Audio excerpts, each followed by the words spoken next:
Hi, friends. Welcome to the Genesis of Shame podcast. I'm your host, Sam Landa, and I'm here to help you speak biblical truth to the shame you experience in relationships. My hope is that you grow in your understanding of how shame impacts you so you can learn how to connect with God and others. If you've experienced fear, hiding who you are, boundary issues, anxiety, and/or depression in your relationships, then this podcast is for you. It's time to speak truth to your shame.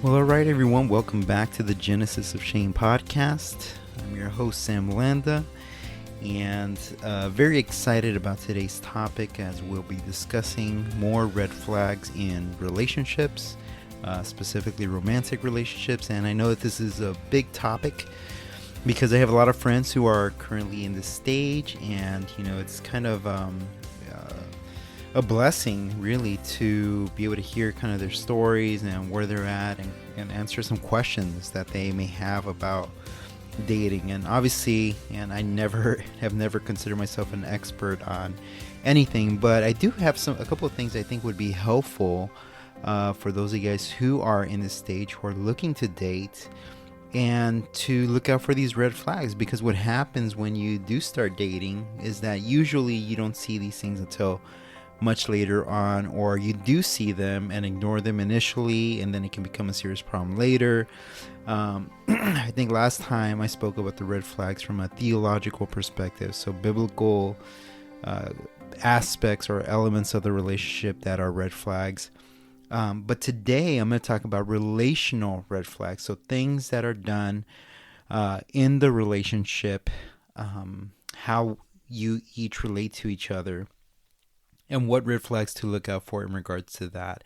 And I'm going to use some of Gottman's research on this, as well as provide some biblical foundations and responses to these characteristics or red flags in relationships. So I'm looking forward to it. Hope you guys are able to stay through the whole show. And again, if this is your first time tuning in, thank you. Welcome to the show. I'm glad that you're here. And remember to hit that subscribe button on your iTunes podcast or wherever it is that you listen to your podcast. But other than that, also, if you're willing to support the show, I do have a link that's provided in the Buzzsprout account where you can submit just anything to help with the show. I've been doing this now for about 2 years, I think, and obviously been pouring into it and financing it myself. But I think now I'm at that point where I feel a little bit more comfortable asking for help with it, and it's something I do enjoy. So even if it didn't come in, I'd still continue doing this just because I enjoy talking about these topics and also being able to help others who are in these situations. So again, thank you again for tuning in. As always, I never forget my faithful listeners. For those of you who have been listening, thank you again. I really appreciate all your support.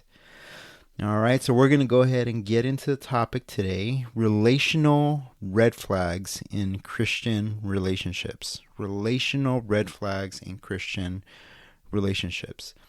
So the last time I spoke about the theological components of a relationship that are red flags, things that you need to look out for and avoid if you see these things in your relationship. And today I'm looking at the relational behaviors and characteristics that show, hey, this is not a good relationship. You should probably avoid this type of relationship. One general rule that I like to give people to understand the person that they're dating is to really take some time to see how they respond when they're under stress. When people are stressed out, they really show their true colors, and that's not a bad thing. I think it's a good thing because obviously it provides insight for you, and it also provides insight for the other person, right? When you see yourself respond to stress in negative ways, it's a red flag for yourself to see and address that issue, right? Because stress exposes us, right? Another thing, power exposes us too. So when you're given power, how do you respond? If you've never had power before, sometimes when we do get power, we get power hungry and we start treating people differently, or we expect for people to treat us differently, and that's not a good thing either. So when people are under stress and when they're given power, those are two very significant situations where you can tell a lot about a person. And again, these things you don't find out in the first couple of dates, right? These things you find out later down the road. And I wish there was an easier way to answer this question, like, what do I need to look at in the first couple of dates for me to know whether or not I want to pursue this relationship? And honestly, you can't. I mean, there's some obvious red flags, right? I mean, no one likes a liar, right? So if you are on the first couple of dates and, the person kind of gives you a fib or some white lies about something, the trust is kind of not being built up there, right? No one likes that. So those are obvious relational red flags. No one likes cheaters. If you're dating someone or if you're currently in a relationship with someone and they are have cheated before, or they're cheating, or that's just kind of the way that they've always been, or they have a bad history in their relationships with cheating, obviously that's another red flag that you might want to pay attention to. And lastly, the verbal, emotional, and physical abuse, right? Those are obvious red flags that no one wants to be in. And I usually say that if someone is being physically abusive, they have been verbally and emotionally abusive. So whenever you look at, if you're dating someone and they talk about physical abuse, about themselves being physically abusive at some point in their lives, that to me would be a red flag, right? Because that means that they have been verbal and emotionally abusive in previous relationships. And you don't want to put yourself in that position. And that goes for both guys and girls, right? Sometimes we think of this only being a guy thing, but there is a growing number of women who are starting to do this as well. They're usually more emotionally abusive, women are, and verbally. Typically not physically abusive, but it has happened, and it does happen more often than we'd like to think, especially in today's times where, everything is focused on, being equal and so on. So I'm not for it on either side, right? Verbal, emotional, physical abuse, big no-no, big red flags. Avoid that at all costs. Okay. Here's some other subtle responses or subtle red flags that you might find in a relationship. So sometimes when people are under stress, like I mentioned before, they will respond hurtfully, right? They might say something to you that is hurtful. And again, everyone does this at one point or another, right? They might say something that's hurtful. And if it's once, twice, 3 times, understandable depending on the type of stress, right? But if this is a common theme, right? If this is something that you're consistently seeing, their responses to stress and they're mistreating you, or they're saying bad things about you, or they're ignoring you even, right? So these are things to look out for. They're a little bit more subtle because, again, you need to see them when they're under stress or when they have some form of power. Okay. Also, if they're unable to handle conflict respectfully, right? If in conflict they become aggressive and combative and defensive, which is one of the things that we're going to look at as well today, that's something to look out for. So these are a little bit more subtle because it requires a very specific situation. So those are things just to be mindful of. But I mentioned early on in the episode that I wanted to address some of Gottman's research that he does with married couples. And obviously, from a Christian perspective, the hope is that everyone who is dating right now, if you're a Christian and the person that you're dating is a Christian, should be a Christian, that your ultimate goal is to see if you guys are compatible or able to get married, if you guys have the same goals. And I always refer to faith, family, future, right? Are you guys aligned on your faith? Do you guys believe the same things? Are there any deep theological flaws in either person's understanding, right? Family, what was your upbringing like? The way that you were brought up is going to show a lot about how you're going to be in your own marriage. Not everything, right? Because you are able to make changes to things that were unhealthy, right? But in general, the way that you relate, the way that you behave in relationships stems a lot from your core family unit, from your upbringing, from your culture, right? So all those are part of family. And then future is where are you headed, right? What do you want from life? What kind of family do you want? What kind of values do you want to pass on to your children? Where do you want to live? What goals do you have, right? So all of that are things to look at in regards to the future. So if you can line up on those things, then you have a good foundation for a relationship. Okay, so Gottman's research is heavy on relationships, and he talks about this specifically in marriages. I think he does a lot of research with marriages, but he talks about these four horsemen of the apocalypse. And these are the things that I think if you see in your relationship, that it will definitely be, these are definite red flags for you to be mindful of. Okay, obviously, if you're dating, you're not married. So because of that, you do have a reason to leave the relationship, right? I'm very hesitant with recommending divorce for these types of things. There are some specific instances that need to be dealt with wisely and biblically, and there is room for that. But when it comes to dating, if you see these things, obviously you don't have that marriage pact, right?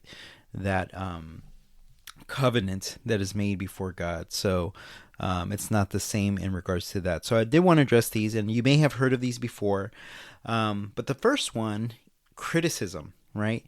Criticism in your relationship. Again, all of us have a tendency to criticize one another once in a while, right? And criticize, it comes again under times of stress, right? If you're feeling stressed out, it's very easy to point the finger at other people, specifically the person that you're dating, and saying that it's their fault, right? How often does this happen in dating? I'm not sure. Honestly, I'm not sure, because we all try to put on our best foot forward when it comes to dating, right? At what point does a person become so real and comfortable with each other that they start feeling like they can criticize, right? And there's a difference between complaining and criticizing, right? So a complaint could be something like, I was scared when you were running late and didn't call me. I thought we had agreed that we could do that for each other, right? So a complaint. A criticism is you never think about how your behavior is affecting other people. I don't believe you are that forgetful. You're just selfish. You never think of others. You never think of me, right? So you could kind of tell a difference in the tone between those two factors, right? Complaining and criticism. So when criticism becomes a part of your relationship, right, you get tired of it, right? No one likes to be criticized on a daily, weekly, monthly basis, right? So if this becomes a theme in your relationship, that's a red flag, right? Because it says that the person who is criticizing is not happy with the other person. Again, some of us tend to be more critical than others. Could be personality, could be how you were brought up, right? There was always someone critiquing someone, right? So there's all these things that we learn without actually being observant of how it's affecting us or how it's affecting other people, right? But it's a natural human behavior for people to seek an explanation for their negative feelings. And over time, people can develop a negative habit of mind to search for why they feel so bad, right? They scan their environment for other people's transgressions and mistakes to account for their own annoyances or disappointments. So this is from Gottman's webpage. Right. So again, criticizing your partner is different than offering a critique or voicing a complaint. Okay, so criticizing again is very it's pointing the finger. It's your fault. A lot of yous involved in that. Complaints tend to have more of a we component to it, right? Here's what I was feeling about the situation. Here's what we can do about it.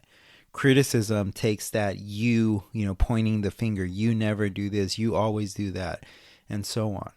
And again, if this becomes a part of your relationship, meaning that it continues and it starts to become a pattern, that is a red flag. Okay.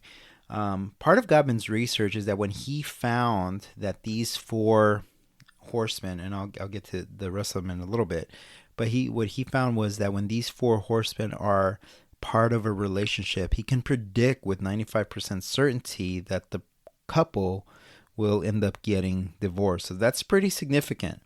So the reason why this is important for dating is because if you see this now in dating, what do you think is going to happen when you get married? It only intensifies, right?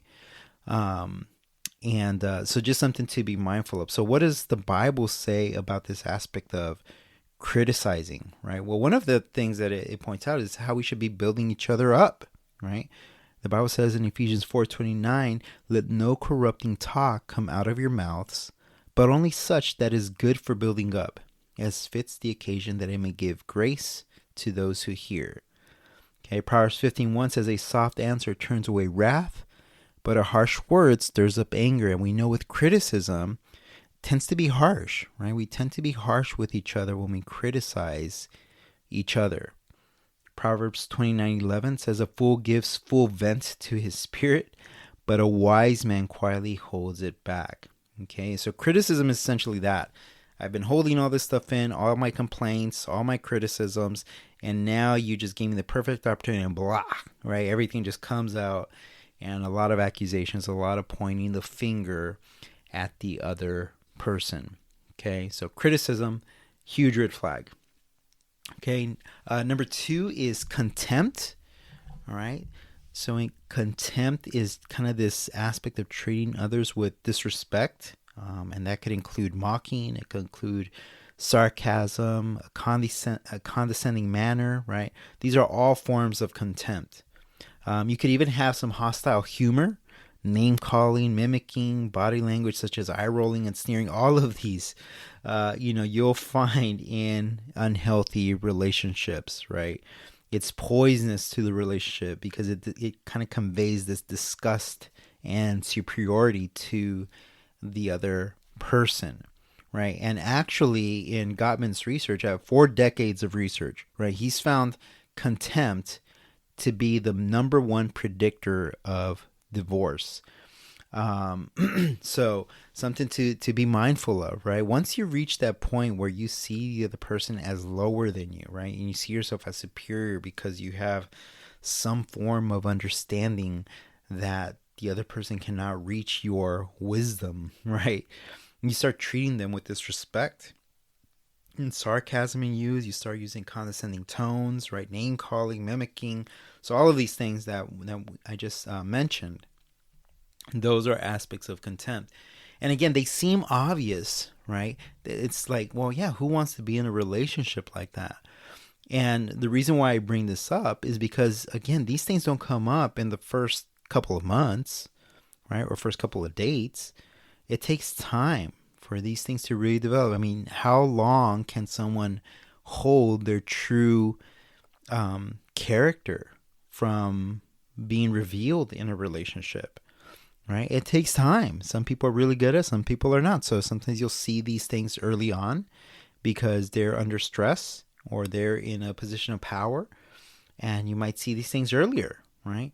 Other times it might take longer. You may not see them all the time when they're under stress. You may see something else, right?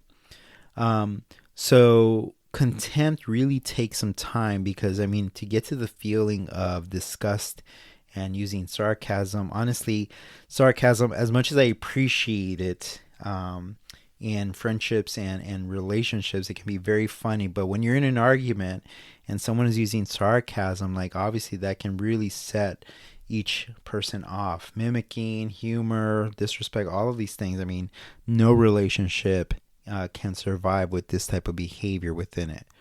Okay, so something to be mindful of. It goes far beyond criticism. Criticism attacks your character. Contempt assumes a position of moral superiority. Okay, so that's usually what you'll find. So almost it's an aspect of pride, really. So contempt is really a prideful response to triggers, or a prideful response to people who do not align with what you believe, right? Or what you think about yourself. Right? So it's a very prideful thing when we hold contempt for each other. So if you're seeing that in your relationship, again, I wish I could tell you that there's these very key ways to identify these things early on. But, there's really isn't, because every person is different. Every person is willing to accept certain behaviors over others. It's communicated differently, right? So it really is an awareness thing, and just being able to identify it. I think now that you have the information, you can be on the lookout for it, not in a self-fulfilling prophecy type of way, right, where you're just constantly looking for the person to mess up, but rather where you're just enjoying growing in the relationship, and you're seeing this person, how they respond when they're under stress, and seeing what happens, because it might not even be directed at you. They might direct their contempt towards someone else, right? And that's an indicator for you as well, because if they're doing this to someone else, what's it going to take for it to then turn to you, right? So you don't want someone who is contemptuous to other people, or holds contempt towards other people, because you may be that next person, right? So be on the lookout. That's something I always pay attention to. How do you treat other people, right? And if you treat people with respect, then I can trust you to treat me with respect. So that's something to be mindful of. The Bible says in Proverbs 13:10, by pride comes nothing but strife, but with the well-advised is wisdom. Okay. Ephesians 4:32, be kind and compassionate to one another, forgiving each other, just as in Christ God forgave you, right? The person who holds contempt over others is not a forgiving person. They're constantly remembering what the other person's mistakes are, constantly finding ways and reasons to be hostile towards them, to kind of give that eye roll and sneering and all of that stuff. This is a person who cannot do these things, right? But the Bible, if you're Christians, it commands us to be kind and compassionate and forgiving to each other, because we receive that from Christ, right? And just a simple rule, right? Just following the fruits of the Spirit. Galatians 5:22, the fruit of the Spirit is love, joy, peace, forbearance, kindness, goodness, and faithfulness. All right, so just look for those characteristics. So it's not only don't look for these things, but also look for these things. Okay, so if you see contempt, you're likely not going to see the other fruits of the Spirit: joy, love, peace, forbearance, kindness, goodness, and faithfulness. Okay. Number 3, defensiveness, right? Defensiveness is self-protection in the form of righteous indignation or innocent victimhood in an attempt to ward off a perceived attack, right? Defensive people always have something to say about something that they've done, right? And typically it's a response to being criticized, right? But it's often perceived as blame, right? You can be critiqued by someone. Doesn't mean that you're blamed for what's happened, but it could just be something that they've brought to your attention for you to be mindful of.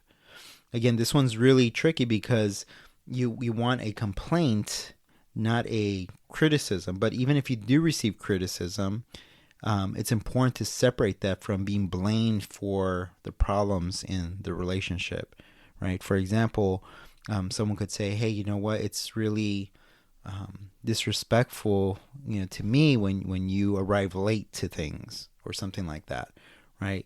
Now, is the person saying that they're blaming you for all the problems of their lives? No, but sometimes when we're defensive, we think that that's what they mean, that they're just blaming us for everything that's happening, and you're going to be defensive, and you have a reason for why you were late, and you have a reason for why you did what you did, and there's always a defensive posture, right? Again, if it happens once, twice, those are things that you can look at and just observe, right? You don't want to just allow a person to do this a couple of times and then just cut it off. You want to look for growth, right? You want to see if there's any changes with this, especially if you've brought it to their attention. So typically I recommend just kind of stay back, keep an eye on it, take note of, okay, they were defensive there, they were defensive there, they were defensive here. Did they have any validity to that, right? Because as you're looking for these things in the other person, that person is likely looking for those things in you, right? They might see that you're defensive. So we all want grace in relationships. Again, the key thing with these Four Horsemen is that this becomes a part of your relationship, right? That if you were to identify your relationship by a number of factors, that you would find these that we've been talking about more often than the good things, right? And again, we each respond differently to each of these four horsemen, but it's important to know your own triggers, like what really gets you upset and why. Why do those things get you upset? Did you see it with your parents, where one of your parents was always defensive and the other one was always critical? That's usually what you'll find, right? If someone's very critical, you're going to have the other person be very defensive, right? Because they don't like being criticized. And the critiquer doesn't like when another person defends themselves. So it kind of just goes back into this, crazy cycle of defensiveness and criticism, defensiveness, criticism, and so on, right? Again, defensiveness is typically a response to criticism, and we've all been defensive, right? This is nearly omnipresent when relationships are on the rocks. So that's when you start finding this thing, right? If a relationship is not doing well, defensiveness is definitely going to be one of the factors involved, right? We feel unjustly accused, so we fish for excuses and play the innocent victim so that our partner will back off, right? This strategy is almost never successful. Our excuses just tell our partner that we don't take their concerns seriously and that we won't take responsibility for our mistakes, right? So there's something about being humble, right? There's a humility that comes with not being defensive, right? It's possible that you're wrong. It's possible that you did something that was not appropriate. And if someone is criticizing, to receive that with a spirit of gentleness and humility is key, right? And again, that's one of the ways in which you can develop or express the fruits of the Spirit, right? Ephesians 4:2 says, be completely humble and gentle. Be patient, bearing with one another in love. So even if the other person is criticizing or is bringing something to your attention in an offensive manner, there's something to be said about being able to bear with that at the moment, right? There's a culture, even entering into Christian culture, where we have to defend ourselves at any offense and set this boundary, because this boundary is so important that, I can't let anyone walk over me. And I don't know if that's the Spirit talking when we say that, right? The Bible emphasizes patience and humility and gentleness, right? Are there times when you can speak up and say something when you're being disrespected? Yes, there's definitely times for that. But usually I think we operate by the rule, by the exception and not the rule, right? The Bible says X, so we do X, right? But what happens is that now we just say, well, Y could happen, so I'm going to do Y first, and then I'll do X later, right? Meaning that whatever the exception to the rule is, we'll go with that, and then maybe we'll follow the actual command that the Word of God gives us, right? Proverbs 11:2, when pride comes, then comes disgrace, but with humility comes wisdom. Before a downfall, the heart is haughty, but humility comes before honor. Proverbs 18:12, right? So defensiveness, in order to deal with defensiveness, you need to develop a spirit of humility. You need to develop a spirit of gentleness. We need to develop a spirit of being patient with one another, right? Again, this is more about you than it is about the other person. Okay, obviously what I'm trying to help with here is that you're able to identify these things in your relationship so that you can know what to do or what steps to take. But more than anything, and I emphasize this in all my podcasts or in any counsel or advice that I give, is what is this saying about you? Right? Are you being defensive? Are you taking something to heart that is probably not that bad? Or is it really bad and you're not saying anything? Right? Are you able to stand up for yourself? Are you able to speak truth to the person who is hurting you? Right? So it's more about helping you grow and not trying to change the other person, because the other person is going to act the way they're going to act because that's what they've learned. Right? So you want someone who's learned how to cope in a more healthy way so that they can bring that to the relationship. Your job is not to change the other person. right? So if the person is acting defensive, if the person is critical, if the person is contemptuous, right? Those things you're not going to change by dating them. Those are things that they need to work on their own. If this is you, if you're defensive, if you're critical, if you're contemptuous, right? Then those are things that you need to work on. Okay? Maybe stepping on some toes here, but I promise I do this to help you see that, because I mean, obviously, even for myself, there's things here that I do, and I'm very aware of it, and I feel horrible when it's evident there. It's not a part of my marriage or relationship, but when it happens, I'm so aware of it that I feel so convicted by it, by God's word, to change it. So thankful for God's word that guides us in truth and in grace in everything that we do. All right, lastly, here's stonewalling. In a discussion or argument, the listener withdraws from the interaction, shutting down and closing themselves off from the speaker because they are feeling overwhelmed or physiologically flooded, right? So it's a physical response or physical experience that pushes one to respond by pulling away from the situation, right? They build a wall between them and their partner. And this is also tends to be a response to contempt. So when someone is looking down on them, or they're making fun of them, they're berating them, whatever the case is, obviously there's nothing else to do than just shutting down. Shutting down is not the same thing as being humble.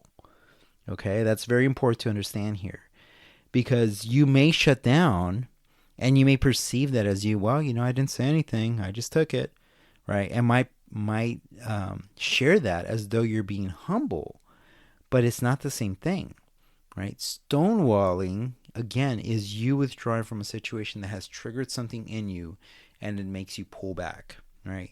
Physiological response, it's a mental response, it's an emotional response, but it's something that we need to deal with, okay?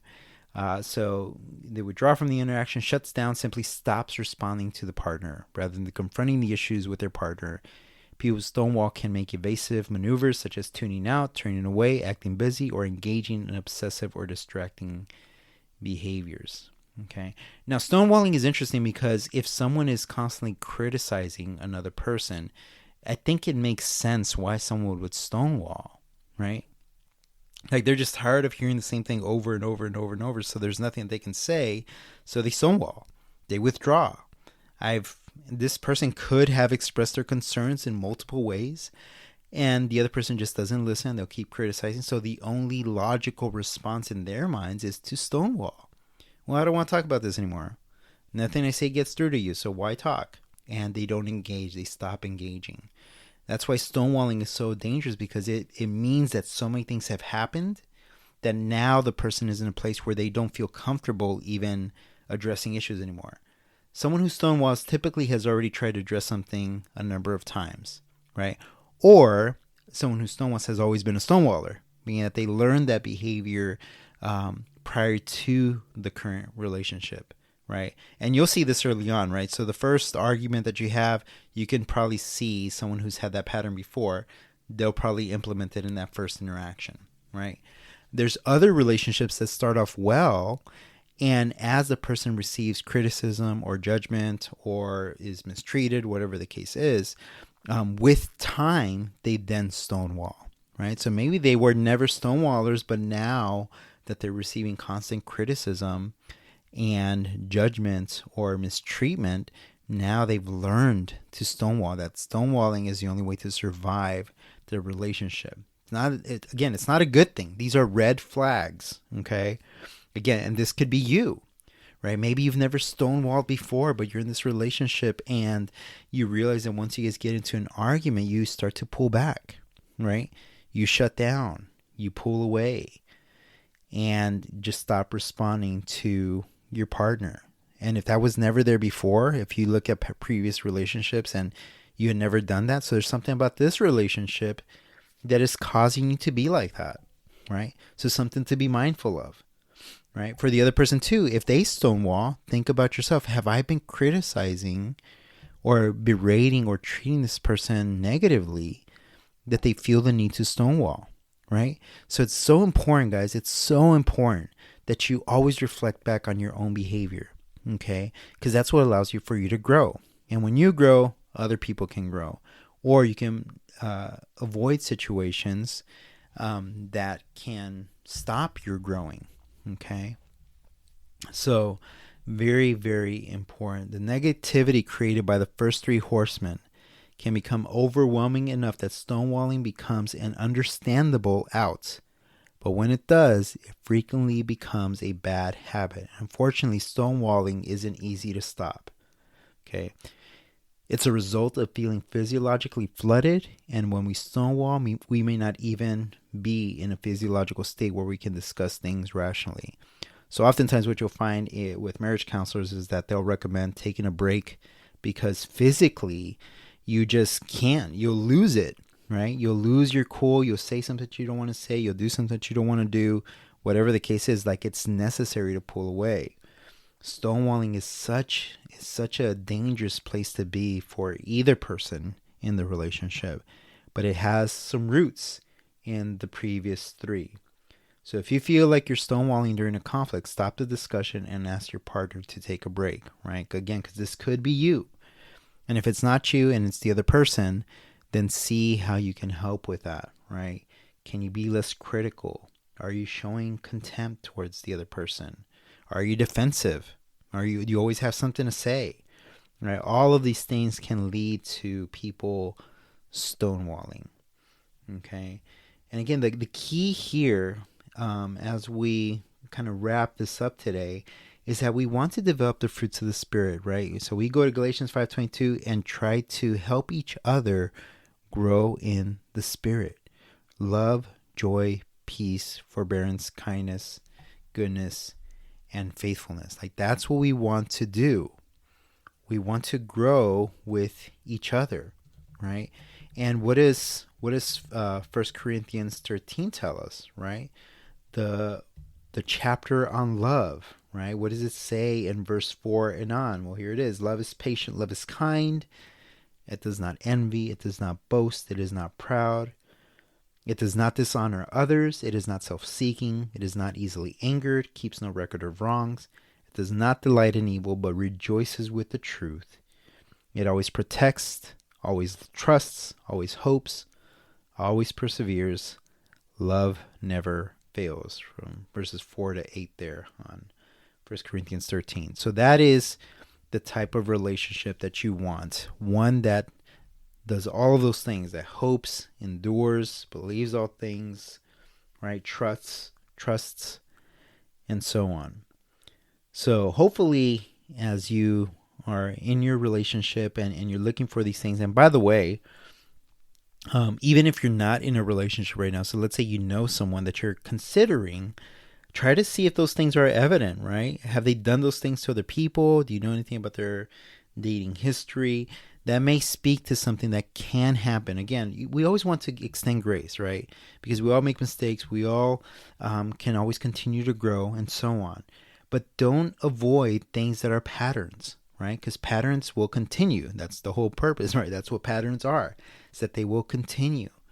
So yes, we do need to give grace, but when you decide to get married with someone, you're making a lifelong commitment, right? I'm not a fan of divorce. I'm a fan of hope, even in the darkest times. And there are complicated issues. Again, I'm not minimizing some very dark, serious issues in marriage, specifically having to deal with abuse, or adultery, anything like that. Like those are complicated issues. And I'll probably at some point address those specific things and what the Bible has to say about that. But in general, when you hear people divorcing because of, irreconcilable differences, or, they've just been fighting a lot and haven't learned how to work things out, like those things are workable. You can work through those things. Abuse, adultery, those things are very much more complicated. Not similar solutions, but there is biblical advice for walking through those difficult waters. But again, if you're in a relationship and you see someone or the person that you're dating is expressing criticism, contempt, defensiveness, or stonewalling, those are some serious red flags that you need to pay attention to and need to likely leave that relationship. And also look for these things in yourself. Like, are you any of these things? And if so, you can start working on that now before you enter into a relationship. So guys, hopefully this was helpful. I really like Gottman's content on this aspect, so I thought I'd just apply this to a dating situation, and I think that it transitions well. So hopefully you find this helpful and you're able to use this if you're dating. If you have any questions, feel free to email me, contact me via Facebook or Instagram, and I'd be glad to answer any questions you may have. All right? Well, have a good one, guys. Take care. Bye. Thank you again for tuning in today, guys. I really appreciate it. Your support means a lot to me, and I really look forward to doing these each and every week. If you would like to continue supporting the podcast, one of the things you can do is go to your Apple Podcast and find the Genesis of Shame there and then subscribe to it. That really helps it get some traction on the iTunes podcast and will allow this to be heard by many more people. You can also follow me on Spotify and other major podcast platforms. Thank you again, guys. Have a great day.